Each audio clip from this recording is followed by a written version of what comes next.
বাবা তোমাকে একটা কথা বলি। বাবা বলো। বাবা, রিজুর বাবা রিজুকে গাড়ি করে নিয়ে আসে, রাহুলের বাবা রাহুলকে টোটো নিয়ে আসে, আর তুমি আমাকে সাইকেলে করে নিয়ে আসো কেন? বা আমি তো গরিব, ওরা ধনী, তাই ওরা গাড়ি নিয়ে আসে। বাবা, গরিব মানে কি?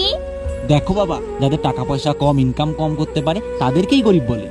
বাবা, তার মানে তুমি রোজগার কম করো, তাহলে আমার গাড়ি চাই না, আমি সাইকেলে আসবো। দেখো বাবা, যখন আমাদের ইনকাম ভালো হবে তখন আমরাও একটা গাড়ি কিনবো, তখন আমিও তোমাকে সবার বাবার মতো তোমাকে আমিও গাড়ি করে নিয়ে আসবো। স্কুলের সামনে আমরা চলে এসেছি। আর শোনো, আমি না আসা পর্যন্ত তুমি কিন্তু কারোর সাথে যাবে না, ঠিক আছে? Tata tata. টাটা। একটু বাবা চলে এসেছে, একটু তোর বাবা তোকে নিতে আসে নাই?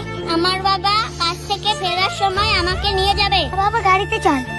আমার বাবা বলছে কারোর সঙ্গে না যেতে।